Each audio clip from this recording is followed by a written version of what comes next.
other side of hope after faith is that if I can do this, anybody can do it. There's literally hope for anybody.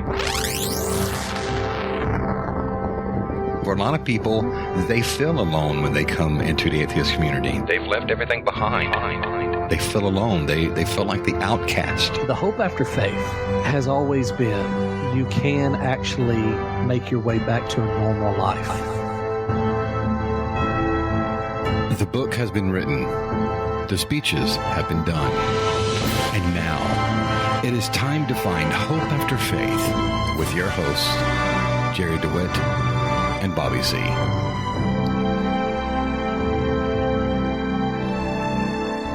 Hello, everyone, and welcome to Hope After Faith.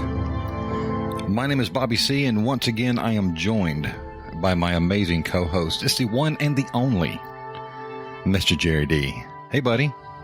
Hey, Bobby C. How you doing, man? I'm doing good. How are you Good. doing? No, I'm not doing good. I'm doing horrible. I'm exhausted. But other than that, I'm doing good. No, even then, that's not true. I'm still not doing good. I'm an emotional wreck. But other than that, I'm doing good. No, that's not true. I'm dead broke. I'm not doing good at all. No. Sounds like you need some of that good life coaching. I know. I tell you what, just think what shape I'd be in if I wasn't such a good life coach. Oh, man, I tell you. Well, I know you guys are wondering, we are, of course, not doing our live show this week. Jerry is traveling for work, and we decided that instead of having you guys wait another week for another amazing episode of Hope After Faith, and having you guys wait another week to hear Jerry's very sexy voice. That's what I'm talking about. We decided to do a pre-recorded show for you guys this week. Now, this probably isn't going to be as long as a show that you guys usually get. Jerry is traveling. Like he said, he's dog-tired. That makes both of us. So we're going to do our best to get a show out to you guys. But I tell you, this week's show is kind of a wrap-up for us. This week's show is an effort to move past and put closure on an otherwise disappointing turn of events with Teresa MacBain. The internet seems to still be a buzz about everything going on with her. And as you know, last week, we spent quite a bit of time with Catherine Dunphy, talking about the turn of events with her. But you know what? There still needs to be some sense of closure. There still needs to be a way that folks can move on past this. So that's what tonight's episode is. It's an effort to do that. So this will probably be the last time that we do a show on this situation. But what we both decided it'd be a good thing for Jerry to finally just close out this chapter. Yeah, I think so. And I hope that I'm not too tired. Let me tell you, let me give you just a very quick story that perfectly illustrates how exhausted I am, Bobby. I am entirely too old for this amount of travel. This morning, I got to my hotel, the hotel I'm sitting in right now, at about 1:30, 2 o'clock Eastern time. I was going to say, because you text me about 1. Yes, exactly. Yeah. And now, unfortunately, that's AM, folks. 1 a.m. Yeah. So unfortunately, and that's after a very long weekend of travel. Left out Friday, was gone all weekend, and unfortunately, at some point in the recent past, I, for some reason, fiddled with my Waze app and left it on the option of avoid tolls. Oh, no. And so at the worst possible time, early this morning, Waze, as instructed by me, took me off of the interstate and began to avoid toll roads and take me through back roads and little small towns that I'm thrilled to now be aware of. I love all of the citizens of these great little towns throughout America. But I just really wasn't in the mood to tour them at 1 o'clock this dang morning. You weren't hearing banjo music, were you? Oh, my gosh. And so I get to the hotel about an hour later this morning than what I thought. I already knew it was going to be late. So the wonderful, wonderful, wonderful lady at the desk gives me my key. I drag my sorry butt and my luggage to the elevator, up to the third floor, all the way down to the hall to one of the very last rooms, put my key into the door, red lights. Oh, Green, no. yellow, red lights on my door. And so I'm like, are you kidding me? Is this even possible? With everything that's been going on in my life in the last several days, and now here it is, 2 o'clock in the morning, and I'm standing in this hallway with a key that won't work. So I leave my luggage and I go back down the hallway, down the elevator, back to the desk. Ma'am, I'm sorry, but I believe you've given me a key that won't work. Oh, I'm so sorry, Mr. DeWitt. Try this key. So she gives me a key. I head in the elevator, back up to the third floor, all the way down the hallway. There's my luggage, still patiently waiting on me. Slip the new key in, same light codes. What in the And world? so by now I'm thinking, okay, well, some of my proteges are here in town for the same reason. It's possible that reservations have got confused, and now I'm thinking, I keep putting this dang card in and out of the slot. I'm probably going to wake up somebody, and not just wake up somebody, Bobby, but wake up somebody who knows me. It's going to open the door and say, damn it, DeWitt, what are you doing? You know? Right. And so I head back all the way down the hallway, back down the elevator to the bottom floor, back across the lobby to the desk, and I say, ma'am, I believe that you have given me someone else's room. Oh, let me look. And so first she looks on the computer, and then she goes and finds a piece of paper and reads the piece of paper, and then she goes back into the office, and the clock is just ticking on. And I'm thinking, I'm just going to lay down on this desk. I'm going to crawl up on top of my luggage like it's a footstool and throw my leg up over this desk and lay down on this counter. And so about the time that she redirects her attention to me, the phone rings. Someone else in the hotel has some other kind of crisis. She's like, oh my gosh, I've never heard of that before. I have no idea what that means. She hangs the phone up. She calls security, asks security to come up front, and then she runs towards the elevator. She says, I'll be back. And I look at her. Now you're still standing there.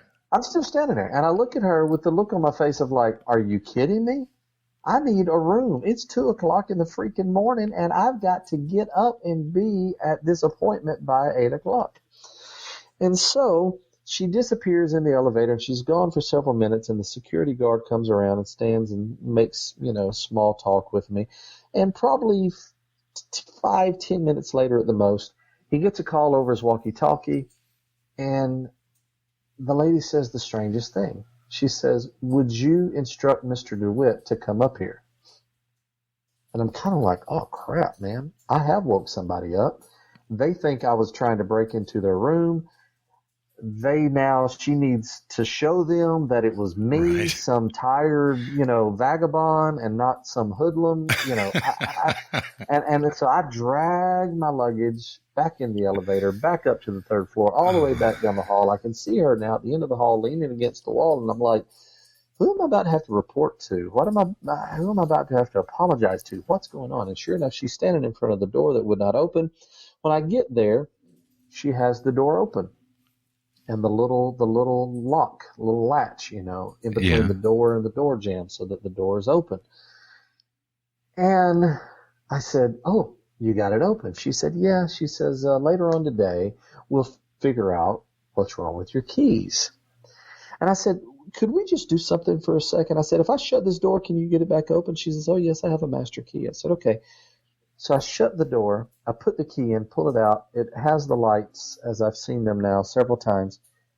And I look at her, and she looks at me like, yes? And I said, see the lights, the red, the yellow, the green? She says, Mr. DeWitt, did you ever turn the knob? Oh, no. And I said, No. no, ma'am, I didn't. And I said, let me tell you what my day's been like. And so she was very, very sympathetic. And she listened to the entire story. I started on Friday afternoon at 6:00 when Kelly got off work and went all the way till that moment. And I said, so in essence, I'm too tired to remember how a damn door works. Yes, I promise I'm smarter than this. I swear I am. I promise.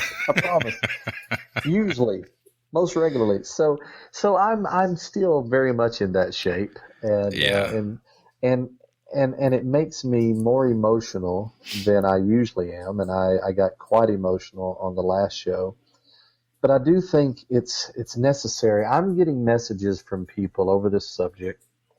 Lots and lots and lots of beautiful people are reaching out and quite honestly thanking us for the show last week. I hope you've got similar responses. Not a one, but that's okay. Are you kidding me? You're so full of it. Is it that nobody knows how to reach you? If you take that dang bulldog off of your profile picture, people might know who they're talking to. No, it's okay. Look, I've told you many times I'm Ed. Oh my God! And you're starting to see this, though. huh? I said, I bet even Ed got compliments. Well, not as many as Johnny though. Oh my goodness! Because Johnny was the main guy, you know. So now the thing is about the main guy though. If anything goes wrong, they go to the main guy. Yeah, that's true. Yeah, but I'm not getting any complaints at all. That's good. So maybe it's just simply, I don't know. I don't know how it's going to work this time with us, but I know that there's a little bit of Ed in each of us. That's right. And so the compliments have been very generous, very nice, but there's still a certain amount of, I think if you knew Teresa better and understood her situation more clearly, then you would not have been so offended by her trying to take the documentary away from you, or from her, lying about her education.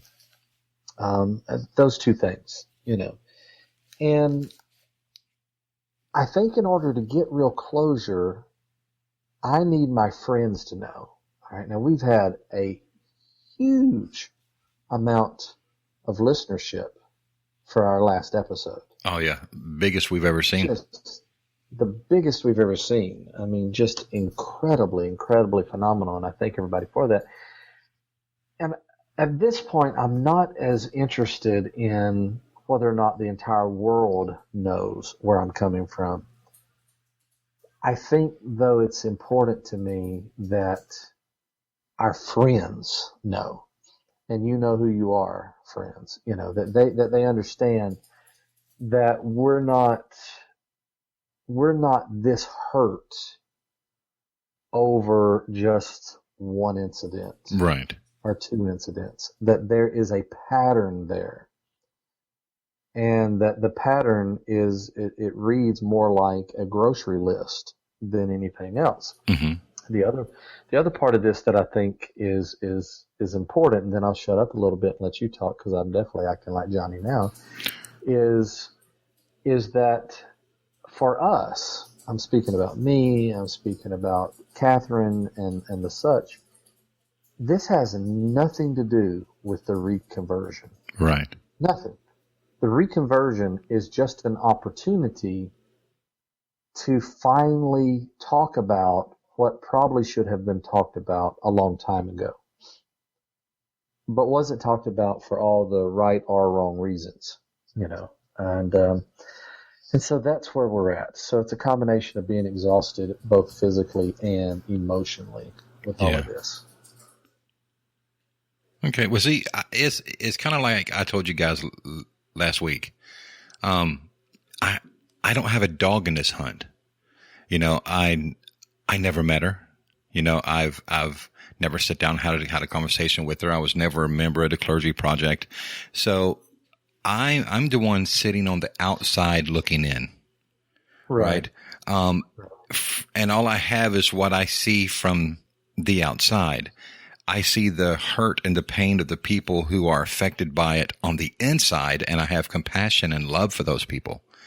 but to say that this directly affects me, other than the fact that it's hurting people that I love, it really has no effect on me. Right. Now, trust me, it bothers me that it hurts those that I love dearly. Because if you hurt someone you love, you're hurting me. But other than that, I mean, I really don't have it. Like I said, I don't have a dog in this hunt. Right. Right. And it's hard for me to comment on it. We did a show this past week on it, and I had a couple people join us, over on No Religion Required, and said what I had to say, and if you listen to it, I don't know what to say about it. Yeah. I get that. So I'm like our listeners right now. I'm a spectator, listening and learning and empathizing and giving love and compassion. Sure. But that's the role that on this topic that I think I have to play, because I don't have anything. And I'm sorry. Sure. I wish I could take some of the pressure off of your brother, but I don't. No, I appreciate that, and you know me, I don't mind talking. I definitely just don't want to ever hog the mic, and I don't want to come across as too self-indulgent. I'm shallow enough, I'm self-centered enough, selfish enough that I don't mind being self-indulgent, but I don't want to be self-indulgent past the listener's patience. Right. Because it really is about hope after faith, and it really is about the listener and trying to do something for them. And for me, the reason that we're attempting to go through this and ultimately close this is because if there's anyone who is trying to make this transition, who's at some level of this transition, and is now stunned by this ex-minister turned atheist, now reconverted scenario. Right. I think it's important for them to know. I mean, this is the prime directive. This is exactly why I need to do this.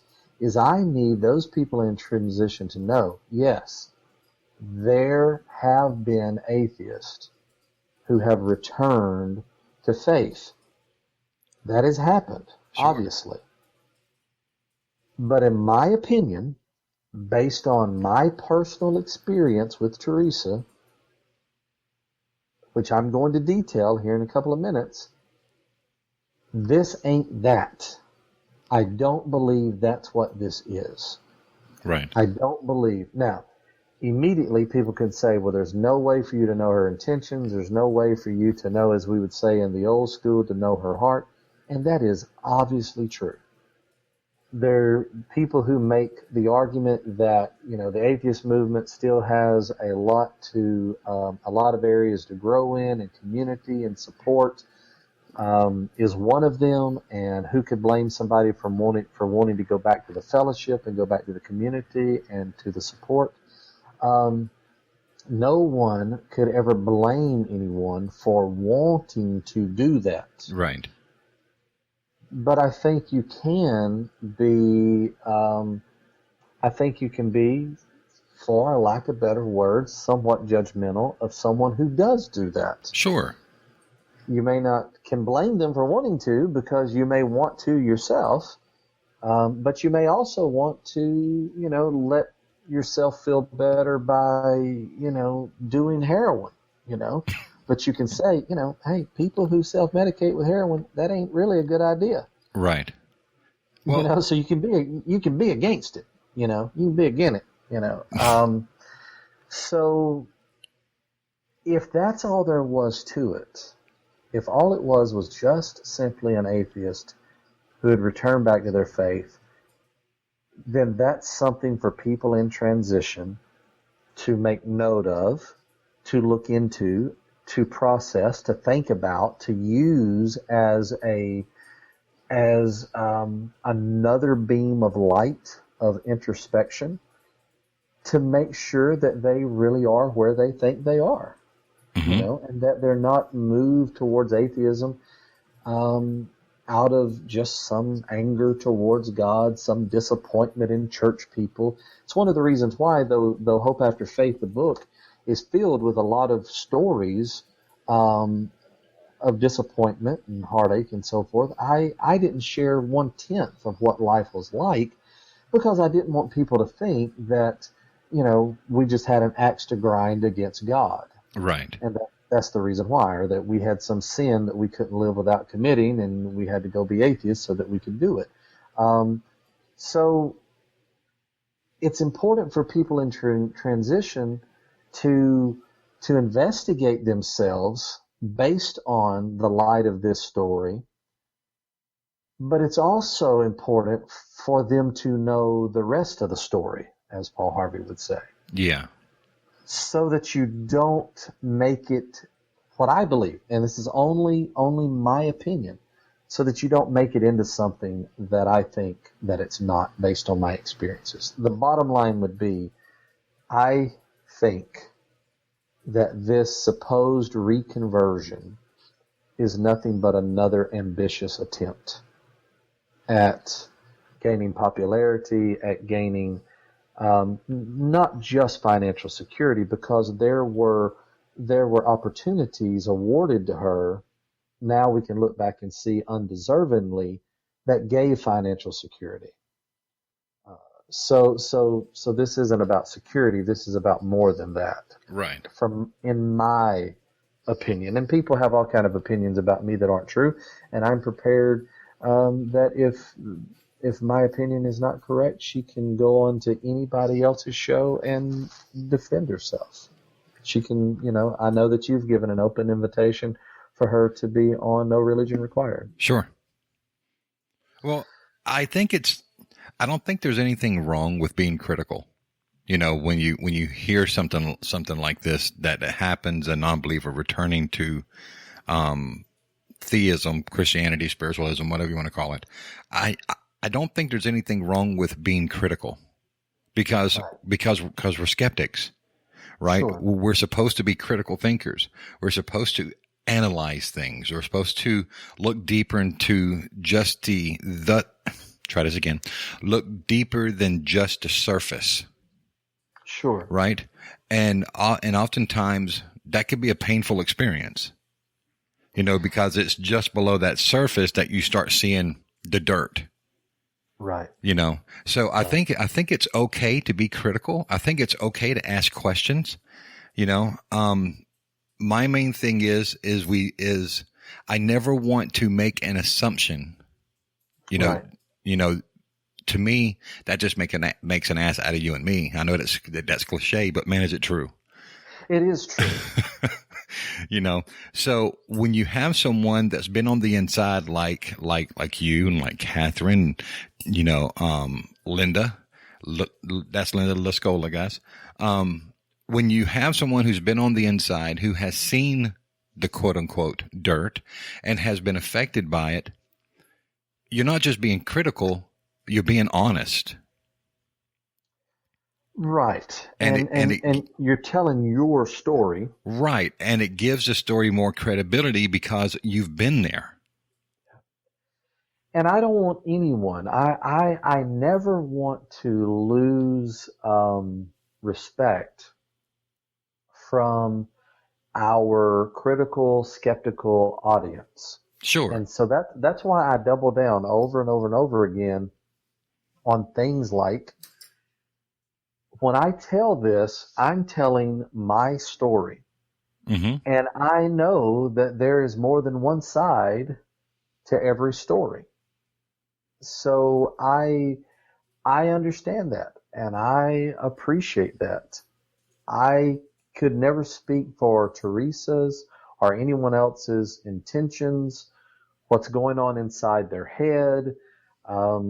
I could never know nor speak towards all of the motivating factors. It's none of those, I could never do that. But I could simply share, this is the experience. that I had. And that experience adds up to an opinion of mine, and that opinion simply is that this is another attempt to gain position, to gain notoriety, and maybe even possibly gain more financial success than what simply a job as a director of an organization could bring within the secular movement. So, you just tell me when you're ready. Ready. I think everyone listening is ready. It feels so immature to talk about this. It really does. But this, in order to appreciate the foundation of how this starts with me, I've got 9 points, 9 occasions in which something happened with Teresa. I have to go all the way back to before I even really knew Teresa. Mm-hmm. We were in the clergy project together via online. Obviously, had never met in person. I don't think we'd even communicated with one another over the blog other than reading each other's posts, if even any of that.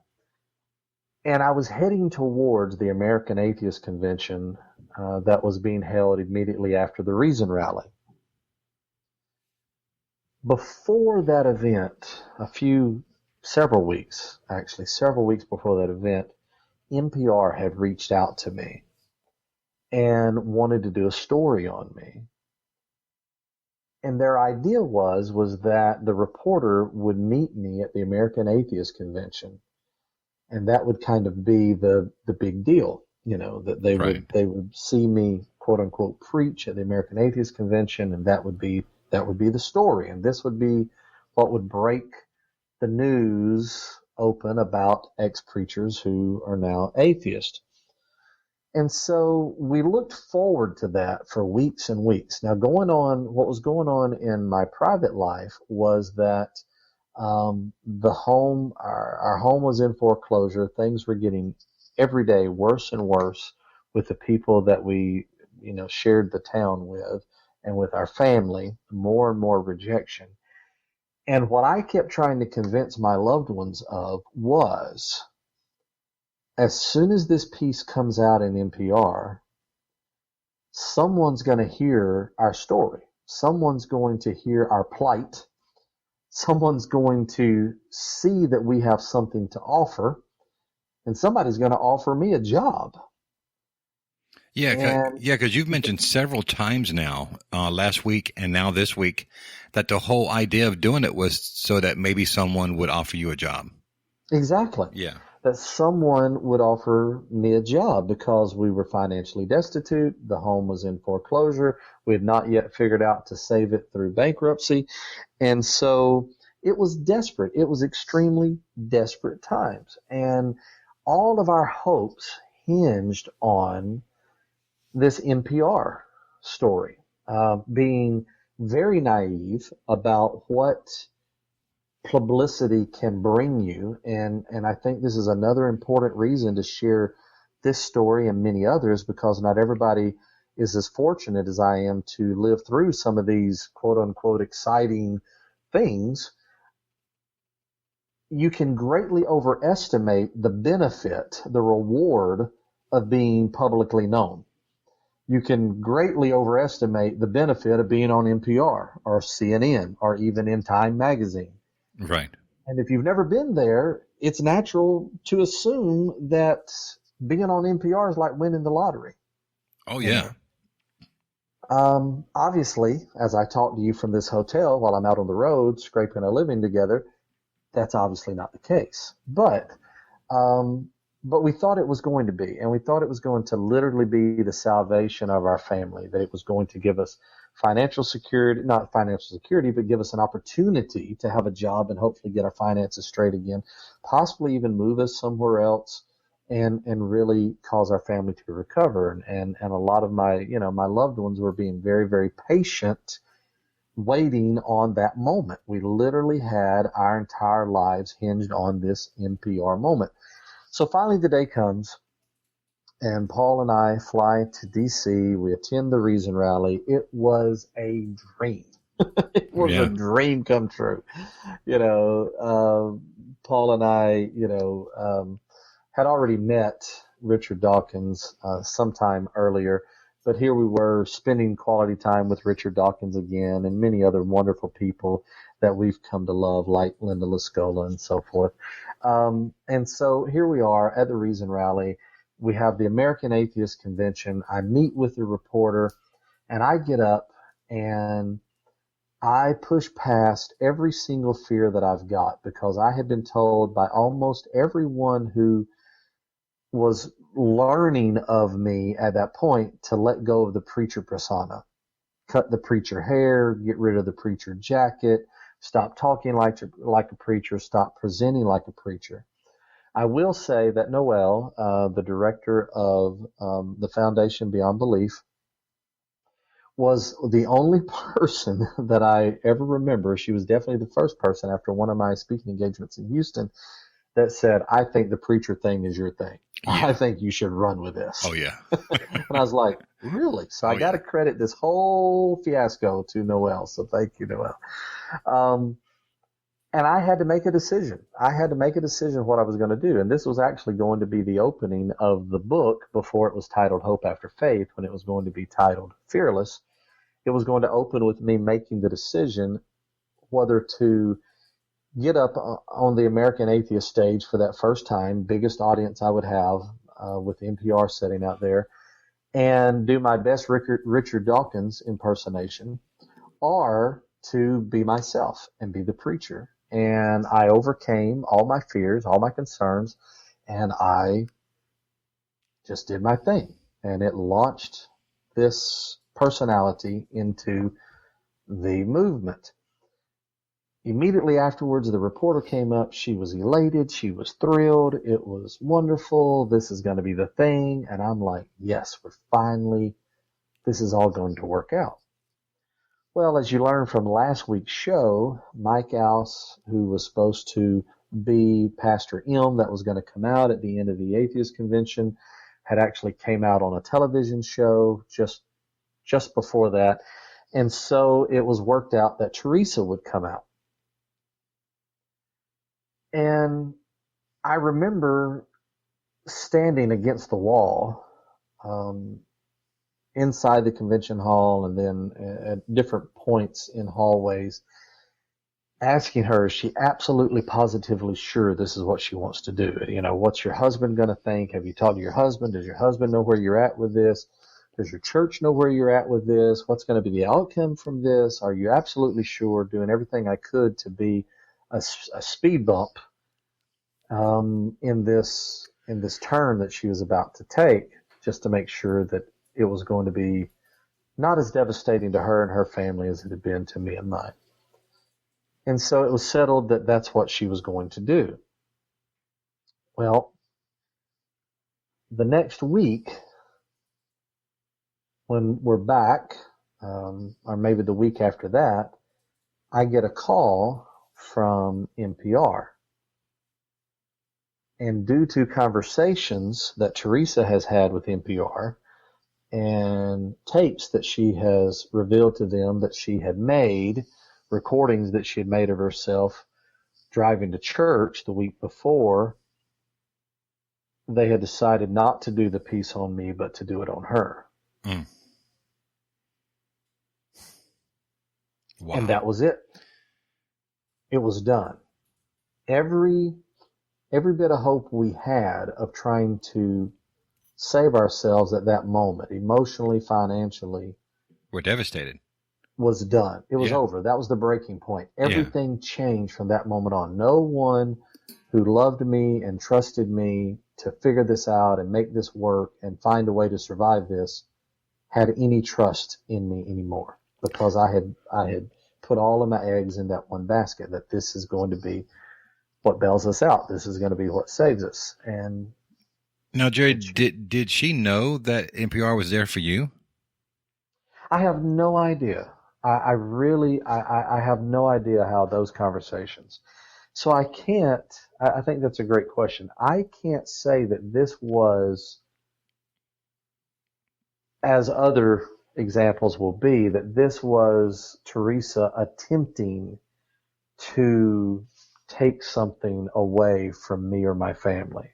Okay. I can't say that because I don't know enough about the back end of that. Now, what I have learned very recently, and this is not something that I've substantiated in two or three different ways, but from a very reputable source, I understand that before Teresa ever took the stage, she had already secured a year's worth of donations to make up for the salary that she was about to give up.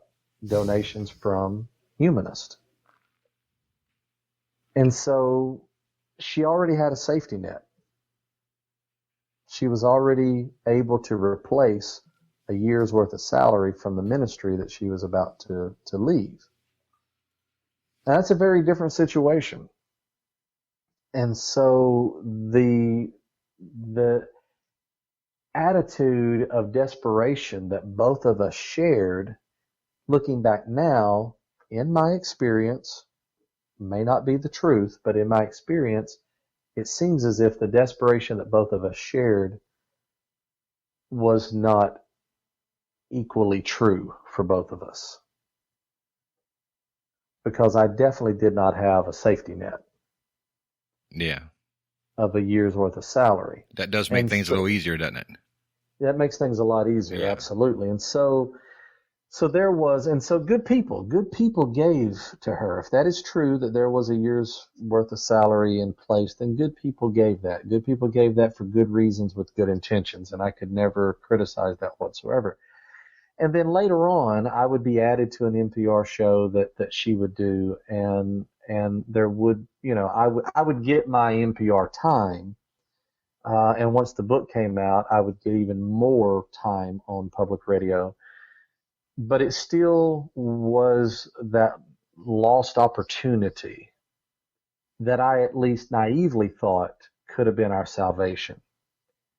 And so that was the first major setback, major disappointment in trying to make things work within the atheist movement. It would be just a little while later, after the book deal would come about, that the film crew would want to do the documentary and would warn me that Teresa was not my friend, that she was actually trying to undermine the documentary and was trying to do everything that she could to get them to focus on her instead of me. We talked about this last week. Yeah. On top of that, and this is some things that I haven't mentioned, on top of that, Teresa continuously told me that she was in the middle of a book deal herself.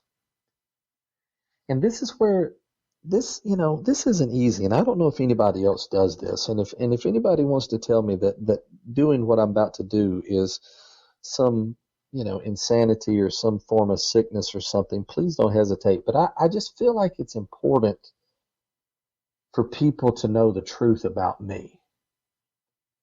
When Teresa started talking to me about the book deal that she had, I was horrified because I thought, I'm not a writer. Even with my co-writer, Teresa's probably a better writer. I'm definitely not fast. Even though we were given only 4 months to write the book, I was thinking, this was literally my thoughts, Bobby, and I hope people don't think less of me for admitting it, on the air. But my thought was, she's going to beat me to this. This is going to be just like NPR. She's going to write that book faster, write that book better, get that book out there, and then my book's not going to have any kind of impact, and it's not going to be the salvation of my family. Because over and over, I would be in meetings. I'll never forget one of the first meetings I was in, a little home meeting, and the organizer would tell me, this little dinner is going to be filled with wealthy people. And so I looked at everybody through that lens. And one elderly gentleman, whenever the organizer was explaining to them my plight and why she was going to pass the hat for a donation, he just looked at me, and instead of giving, he said, "Why don't you get a book deal? Why don't you just write a book?" Because as everybody knows, selling a book solves all your financial problems for everybody, every time, all the time. Yeah, as long as you sell 10 million copies. Yeah, right. And so I didn't know what would happen. I didn't know how it would sell. I didn't know what would come of it. And so I was desperate to get my book out first, having no idea that Teresa was actually lying to me. Oh, no. That she never did have a book deal. Never did. And even later on would compound the lie and say, well, the publishers, they backed off because they said your book saturated the market. Well, that's not how those types of books work. Right. I expressed my fear and my concern to my co-writer, Ethan Brown, probably 100 times until he got plumb, annoyed with me because I was so afraid. I was like, Ethan, are we going to get this out? Yeah. Teresa's got a book coming. And he's like, Jerry, I hope she has a book. I hope she has a bestseller. I hope she beats us to the press, because all that's going to do is open the door and people are going to be hungry for more books like this. And I'm like, okay, if you say so, Ethan, but I just don't know if it's going to work that way. I'm horrified. This is all going to, because I just, everything had been screwed up to that point, and I just couldn't help but believe that this would be screwed up as well. Yeah. And he's like, no, it's going to be fine. It's going to be fine. Well, so whenever later on she told me, well, the publisher backed off. Maybe the publishers out there, if you're listening to this and you're the publisher, then please comment, let us know. Yeah. Because I can't know all those sides of the situation, but it really did seem to add up as if she was literally just trying to goad me without me even realizing that was possible in our relationship at that time. Now, what else happened related to the book was that my publisher, my editor, in one of our conversations says, who is this Teresa? And what's her story? What's going on? And so I say a little bit. He says, she's trying to get your book deal. What? Yes. You're kidding. I'm not kidding at all. Says she has reached out to us and has been talking to us about trying to get your book deal. What the hell? And so by then, our relationship is very, very strained. Sure. Understandably. Very, very, very strained. Yeah. And so, but all of this is he said, she said kind of stuff. See, all right. So here's a reason. Thank you for letting me ramble on so long. But here's another reason I'm doing this. Okay. Besides trying to get closure for myself, people are asking, Jerry, why didn't you tell the truth as it was happening so that more people were not taken advantage of? Okay, so all right, dear friends, what was I supposed to say to you? Hey, my publisher says that Teresa's trying to get my book deal. Well, all she has to do is say, nuh-uh. Right, then it's your word against hers. Yeah, he misunderstood what I was saying. He misunderstood my emails, or he misunderstood my call. I mean, it's so seldom is it so blatantly obvious. It's just like the Sarah Moorhead issue. People can't rally around the truth and can't really start divulging the truths that they feel like they know until it almost gets to a level of criminality. And then once it's to that level, then you feel more justified. You feel more like you have the right to say, okay, well, here's these other 9 things that went on. Now that something's finally happened that's reached this exposure level. And in some ways, that's what has happened with Teresa's reconversion. It's like, okay, well, not only has she brought herself back up to public attention again, which makes this subject all come up again, but she's done it in such a way that it opens this conversation up. Does that make sense? That makes perfectly good sense. Yeah, because sometimes even negative publicity is better than no publicity. Sure. So, as Sarah was doing her things, apparently Teresa was doing her own things.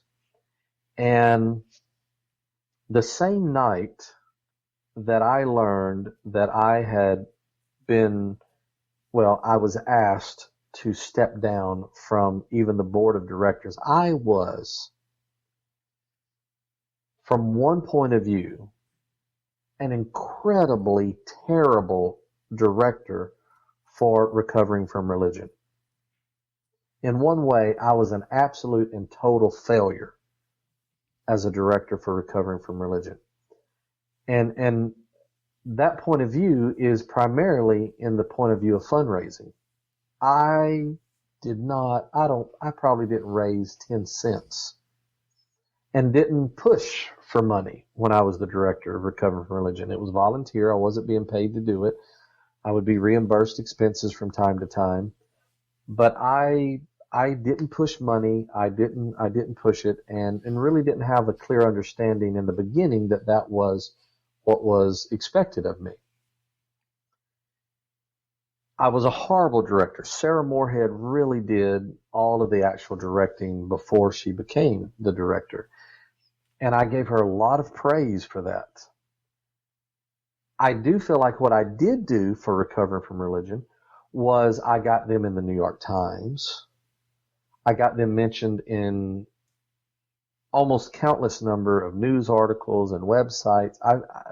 Because I was attached to Recovering from Religion whenever this all broke and my name was out there in the public limelight, then they benefited from that as well. And so I felt like I did give them something that they would not have had, more than likely would not have had otherwise. So I voluntarily stepped down from being the director, and I pushed for Sarah to take my place because she had done all the legwork. She'd really worked really, really hard. I'll always give her credit for that. And I thought I would just sit on the board. But I didn't know that Sarah, and apparently Teresa as well, was working behind the scenes, and they influenced the board to vote to ask me to resign from even the board. I was late coming to a board meeting at one of the conferences, got there late, and when I started asking where the board was meeting, what's going on, it became kind of obvious that something was up, like I wasn't really kind of invited in that board meeting. Little did I know they were voting me off at that time. And as I began to watch them come down the hall coming out of the meeting, I could tell something definitely wasn't right. People didn't greet me the way they had greeted me, whether it was Nate Phelps or Sarah or, to my surprise, Teresa. They weren't greeting me the way they would have. And so Darrell Ray and I ended up sitting down at a table next to each other and very quickly worked our way through small talk. And he just said, since you're here, I just want to say it. The board has voted, and you really haven't, as a board member, you really haven't done anything for us. We want board members who are active. That's pretty understandable. And so we would like to ask you to resign. And it pissed me off, and I just said, well, how would you like that resignation? Yeah. You don't want me. I don't want to be there. Well, not only had I been voted off, but Teresa had been voted in my place. Wow. And so this was a continuation of, it was always something happening in the background. Very difficult to put your hands on, very difficult to just make black and white and say, see there, everybody, this isn't my imagination, but it was going on. So I let it ride. Let it go. That's fine. Don't want me. I don't want you. It's all good. Since then, Del Ray and I have had wonderful conversations. So I'll never forget, Bobby, what I want to be known for more than anything is being a humanist.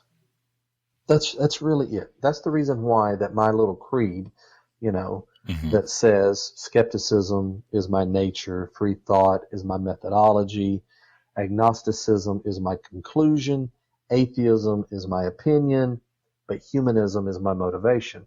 I really want to be known as a humanist. That's what makes even conversations like this tonight very, very difficult. And I finally was asked to speak at the American Humanist Association's convention in San Diego, of all places, also known as heaven. and so I was excited about that. It was going to be challenging because they were not going to be able to pay my way there. They were not going to be able to pay me to be there, and they were not going to be able to even pay for my lodging, but yet I could speak. I was excited about it, but it was going to be challenging. Sure. Because I wanted that. If the internet still exists 100 years from now and you Google me, I would love, quite honestly, just telling everybody out there, I would love for it to come up humanist before it comes up atheist. I just would. That's just the way I am. And so I was excited about it. Like I said, very, very challenging. Didn't know exactly how I was going to work. Very challenging. Not trying to give anyone too much information, but just so that you'll know, this is a very clear memory. Teresa called. I answered the phone while I was in the bathroom. I still remember where I was at. And she began to beg me. She had just heard that, because she was working now for the Florida Atheist or Humanist, she had just found out that I had been given the last speaker's opportunity in San Diego for the convention. And she had the wherewithal to call me and beg me for that slot. Are you serious? I'm very serious. And so, see, now, I know I'm rattling on forever, and this is a total different kind of show, and it probably just sounds nothing but self-indulgence with Catherine not being here and you just having to listen to me rattle. But I have to say to the dear listener, my placating, my being Mr. Nice, as I'm about to be in this story, as you are going to hear, I feel like in some ways that this is a little bit of a residue from my religious experience. Now, at first it would sound like, well, who could criticize you still being a nice guy, in a way that you picked up from your religious experience? Well, but it's a little bit deeper than that and more complicated than that. It's really more about self-sacrifice. I really needed that moment. I wanted to make that connection and make those inroads with the Humanist Association. I needed to do that. Now, yes, I was going to struggle to put together all the finances to fly out there, to stay out there, all of those things. But I could have worked it out and would have worked it out. But I felt obligated to be the nice guy. And I just want to say to people in transition who are looking for hope after faith, you owe it to yourself to investigate every one of those motives. Every time that even your nicer side comes to the surface, give it a double take. Look at it as in depth as you can and make sure that this isn't religious residue still dripping off of you. Because you have a right to defend yourself, and you have a right to have your needs met. You have a right, obviously, to take care of your own family. You have a right to look out for your self-interest. I think you can maintain a healthy respect for your self-interest and still be a humanist. Absolutely. But that's not always easy to do coming out of religion the way that many of us have come out. So, reluctantly, I gave her that seat. You're too nice of a guy, Jerry. Now, she asked me, and this is where I should not have done this. This is really horrible. But she asked me to not tell anyone that I was doing it for her. Wait. But because she wanted them to come back to her to fill that position. So she begged you for the speaker slot, but don't tell them that you did it for her. She wanted them to come to her. That's right. So what if they didn't come to her? What if they picked someone else? She was going to make sure, I'm sure that she was going to make sure that she got that slot, because she had been, in communications with the people about what was going on. But she needed it to just be in a way. She needed it to be in a way. I may be exaggerating one side of it unintentionally. The main thing that she needed was she needed me to not tell them that it was over her that I was not going. I don't know if she then was going to reach back out to them knowing that I wasn't going to go, or if she was going to wait on them. I don't know how that side of the conversation would play out. But she asked me emphatically to not reveal that she was the reason that I was not going to go.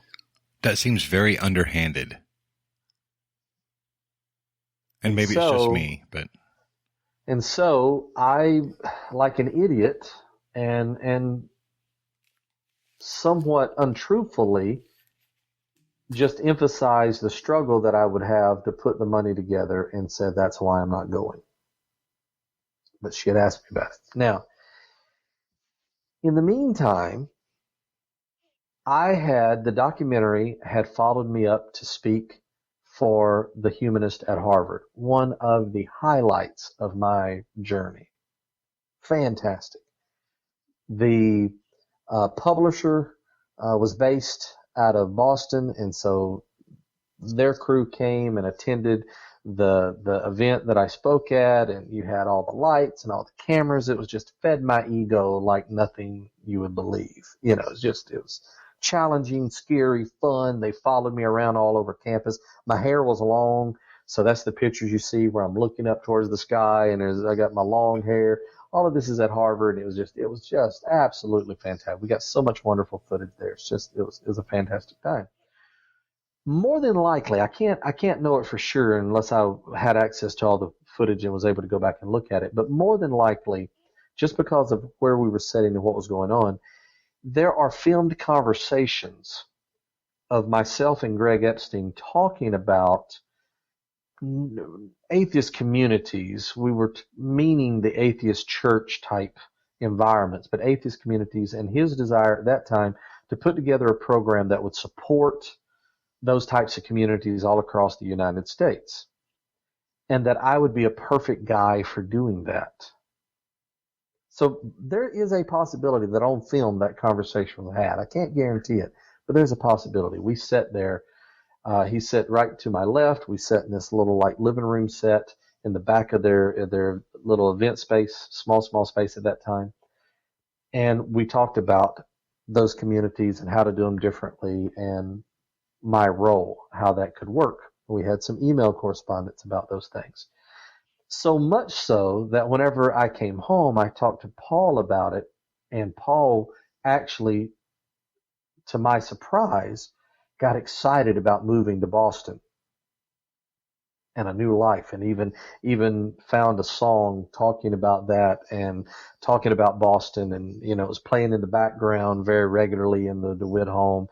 And once again, there was this idea of hope. And so the next thing that I know is Teresa has that position. And the way that I learned this is she calls me up to tell me about it. And I'll never forget. She says, I don't know if you know this or not, but I spoke at the American Humanist Association in San Diego. Wait, time out. Hold on. I don't know if you know this or not. I spoke in San Diego after she begged you for the spot. That's exactly right. Huh. She had forgotten that I had given that spot up to her. That's convenient. Now either she was so distressed, as some of the, supporters on Facebook says, and her mind was so cloudy that all of that had slipped her mind, or manipulating me out of that position was so regular in her life that it didn't mean enough to keep in memory. I don't know. And there may be other possibilities as well. I don't know what they are, but I remember literally pulling the phone back away from my head and looking at it with a WTF. I can understand that. And I just let it go. I was as speechless then as I am now. I thought, what am I doing? What am I doing giving up my life for these people, for people like this? I thought, she doesn't even remember what has happened, and now she's called to tell me that she's going to do this thing with Greg Epstein that I actually thought I was going to get to do. So now I'm back in the place of having to tell Paul that this isn't going to take place. This isn't going to happen. That's not where we're going. We're going to have to find another plan. I wish there was a way to, I wish I had the vocabulary and the emotional energy tonight to really bring the listener into the story and for them to see and to sense and to truly feel how we were always scrambling. Just always scrambling, trying to get our feet under us continuously for 3 solid years. Scrambling, trying to get our feet under us, trying to figure out a way to fit into the community, a way to survive, a way to just pay bills and save our home. So the only saving grace that came out of this with the humanist at Harvard is word got back to me, I think it was through her, that Teresa, myself, and Mike Ouse were going to receive the Humanist of the Year award. And that kind of, knowing that was coming, it kind of made everything better. It kind of healed a lot of things. And it's like, okay, you know what? Now when somebody Googles Jerry DeWitt, it's not going to be this trouble-causing ex-preacher, but it's going to be Jerry DeWitt, Humanist of the Year. And that may be nothing but pride speaking. That may be, some other form of weakness or psychosis, but it's the reality of where I was at and what I wanted to contribute to the world and honestly be known for. And so whenever the news broke that she had lied about her credentials that people in the Clergy Project had thought the entire time, credentials that she herself wrote and placed on the public side of the Clergy Project website. So this isn't just something other people said and she didn't correct them. This is things that she herself put out there. When the news broke that she'd lied about her credentials, well, very reasonably, Greg pulled back in every way. Pulled back from the program of trying to encourage these atheist communities and pulled back from having us as Humanist of the Year. So that was kind of the final straw. You would think that the 8 before this would have been or should have been But rehashing a little bit of what we talked about last week, part of our human nature and religious thinking draws on this side of our human nature extensively, is a weakness to fall into wishful thinking, not seeing things for what they are, not being realistic about our situations, about ourselves, about other people, about how things will turn out with other people. And I was very much trying to hold on to what sense of that bubble that existed in the very beginning, first existed in the clergy project, then existed in the beginning of my adventures touring the country. I was really trying to do everything. But you know what? That is exactly like when Kelly D looked at me when we were living in Des Moines, Iowa, at that cult church, the Gospel Assembly, when Kelly D looked at me and she said, "What do you think is going to happen to all of these church people and all of these churches that follow this guy when he dies?"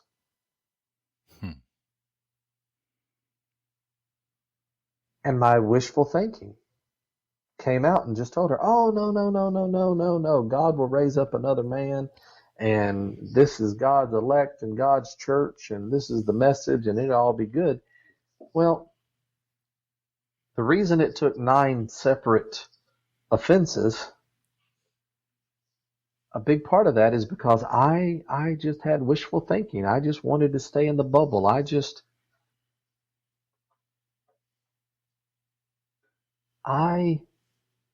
Even now, Bobby, I want life to be something different than what it is. I just do. I can understand that. Yeah. I mean, I've got a lot of different irons in the fire, and the life coaching is a big part of it, and I enjoy that part of it, but I'm very sympathetic on that end, and I don't take a lot of money for it. And, I mean, I don't necessarily enjoy my day job like I should, because I'm still wanting life to be different than what it is, than what reality is. And so that's what I allowed myself to do. I allowed myself all the way down until that last straw. And I was kind of able to let it go when she ceased to be in the public eye. Because then I was thinking, well, at least it's not happening to anybody else. Because as I would continue to tour after that event, I remember sitting in a gentleman's home. He was gracious enough to let me stay with him as I was passing through, speaking at different places. And he sat in his recliner. I sat on his couch. And he cried like a baby because Teresa, he so loved Teresa and supported what she was doing, that he couldn't tell her no, and she asked for money over and over again until he gave, to the point of causing himself harm. And she never gave back, never repaid the money. And so when she just kind of, now maybe she has by now, I have no way of knowing, but sure, when she kind of just faded out of existence, it was like, okay, well, that's that. But seeing her not just resurface, but now have a new niche, and even though it's primarily going to take advantage of people within the church world, as a humanist, I don't even want them to be taken advantage of. I don't want them to be hurt. I don't want them to be manipulated the way that I think I was manipulated. I don't want them to go through the same things that some of us have gone through. always admitting it's just our side of the story. She has her own. But I don't even want that to happen over there for them. And on top of that, even more passionately, our listeners, our people going through transition, I don't want them to think that this is simply a case of an atheist returning to faith. Right. Because I don't think it is. I think it's something totally different. It doesn't mean that that doesn't happen or that that hasn't happened. It has happened. It does happen. It will happen. But this ain't that. Yeah. To me, this ain't that. And I think it's important for people to know that. I remember how, I know everybody's going to laugh at me over this, but I was really disturbed. I was shaken to the core whenever I learned about Jimmy Swaggart's failings. You know, I was already in the church. I was already a huge fan whenever the failings came to light. I didn't find out about it 20 years later. I mean, I was there while it was happening. Well, not really there, or that made the story even more interesting, but. Right. Yeah, but you were a diehard follower. I was a diehard follower, even though by that time my doctrine was different than his doctrine, which that may be a segue into Pentecostalism before it's over. But it shook me because I thought, well, if things like that can happen to him, somebody I held in such high esteem, somebody who had already gone through so many of the stages of ministry and life that I knew that I was going to go through, and I wanted to end up being as successful as he was. It really, really, really, really, really bothered me. And so I can sense from the messages that I'm getting that this thing with Teresa is really bothering people. And I'm not telling you don't be bothered. I'm not telling you don't be bothered by the idea of someone becoming an atheist and going back to religion. What I'm saying is, with my experience, from my point of view, my story says, don't waste your time being bothered over this one. Right. Because this ain't that. That's all I got. You know, it's how do I want to put this? It's got to feel better knowing that now that you say that's all you've gotten all of that off your chest, right? So now, hopefully, you and the people that are listening that is truly affected by this can now start to close this chapter of the book. Right. Right. I'm pretty sure for the next week or so, there's still going to be a lot of blog posts, a lot of stories about everything that's gone on with her. But at least from this aspect, hopefully now you and other people that have been affected can now start to close the book, close out this chapter. And now we start focusing on the future. We start moving forward to what we want to do in our humanism. What do we want to start doing with the show that is going to help people realize that there is hope after faith? Yes. Start focusing more on that hope now that we've got all the negative out of the way. Right. Right. I agree. Get all the negative out of the way. Now the negative is done. Now it's time to move forward. I agree. What I'm going to, at least in my imagination, what I'm going to do is lump all of this together. Everything. I'm going to use Teresa as the catalyst. I'm going to pull all of the negative experiences together that I've gone through for the last 5 years in the secular movement. Pull all of those pieces together, put them into one bag, tie it to a balloon, and sell it into the stratosphere, and let it go until I get ready to write the book about it. Then I may rent a helicopter, see if I can find that bag floating around somewhere. Remember all those pieces, but well, you don't have to. You can go back and listen to audio. No. That's right. And go back and listen to audio. That's exactly right. But no, I think it is beneficial. And I think I'm using this as a life lesson, as I would in life coaching with anyone else, to say, okay, what really big thing am I learning here? Well, you could be jaded and say, well, I've learned not to trust people, Yeah. I've learned not to give up speaking engagements, or whatever. I've learned to get offers in writing, whatever it is. No, what I've learned is, because none of that, all of that involves other people, and it doesn't work that way. It has to be completely internal. What I have learned is that I'm still, to this day, just because I say I don't want to be doesn't mean I'm not. I still, to this day, have a weakness to engage in wishful thinking and to try to sugarcoat situations in life and ignore the signs in life. And whenever we ignore signs within the atheist movement, it's the same way we ignored signs in religion. Yep. And we don't let them tolerate it. We can't let ourselves tolerate it. Exactly. Yeah. Exactly.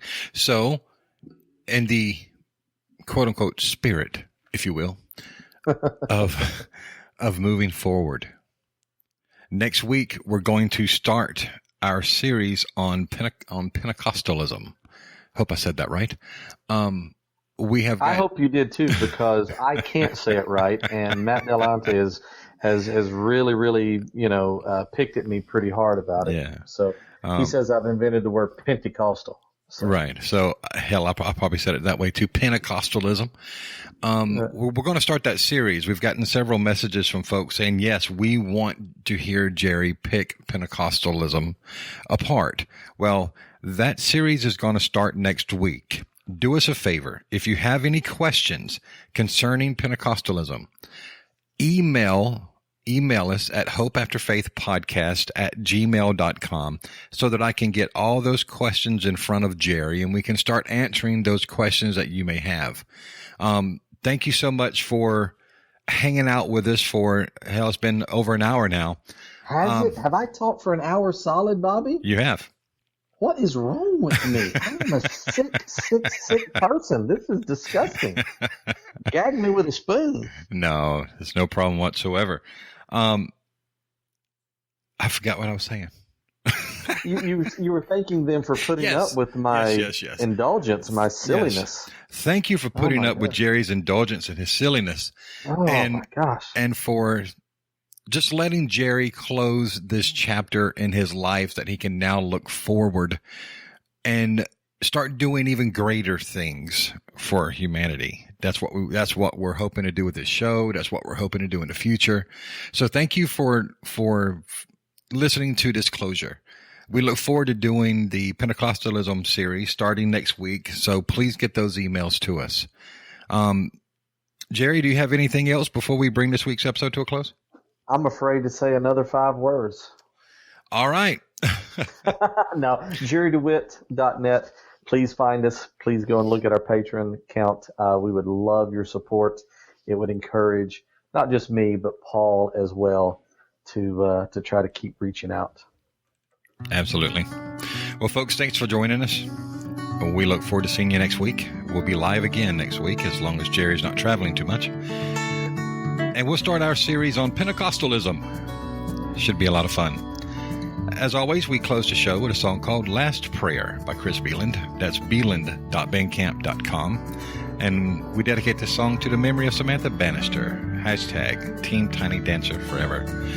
So for Secular Media Group and Hope After Faith, until next week. Be brave, my friends.